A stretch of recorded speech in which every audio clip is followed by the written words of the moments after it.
Magandang tanghali po. Magme-measure po ulit ako ng lechon belly.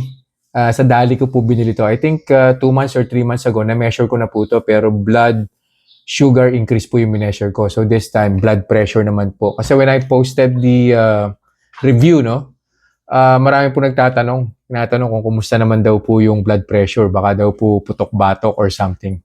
So ngayon, malaman. Of course, kuha po muna ako ng baseline bago ko po kainin to.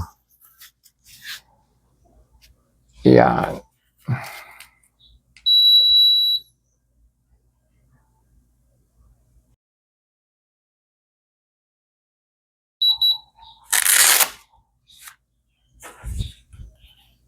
(105/70) po or 110/70 or 100/70. So yan po yung baseline na blood pressure. Kainin ko po to, tapos babalik po ako. Siguro measure po natin after 40 minutes and then after 40 minutes again, and we'll see.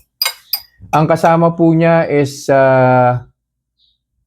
beef yang chow. So cauliflower po yan. Meron pong ground beef and then red and green bell pepper, tapos meron din po yung egg. Na-measure ko na po yan before. Wala pong problema yan. Yan.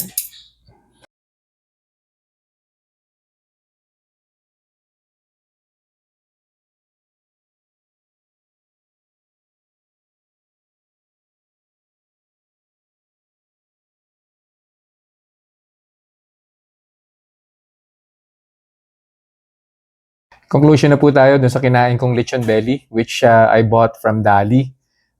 Blood pressure po yung mina-measure po natin, hindi po blood sugar.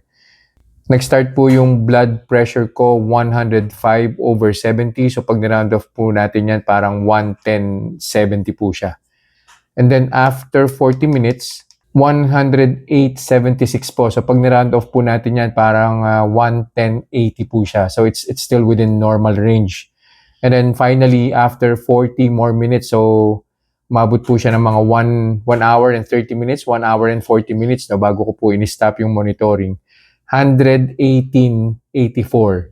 So pag ni-round off po natin yan, 120/80. So within normal range pa rin po. Sa madaling sabi po, no, yung lechon belly, wala po siyang epekto sa blood pressure ko po. Bakit po siya ganun? Bakit po ganun yung behavior niya? It's because hindi na po kasi high carbs yung diet ko. So yun lang po for this review. I'll see you guys in the next vlog. Bye-bye. Reminders lang po, huwag pong mag-aanli. Always eat in moderation. Di po ako doktor, so whenever in doubt, konsulta po kayo sa doktor ninyo. And yung results po ng mga review na ginagawa ko, it may vary. So huwag niyo pong i-expect na yung resulta sa akin is magiging kapareho po ng resulta sa inyo. So yun lang po. Have a nice day.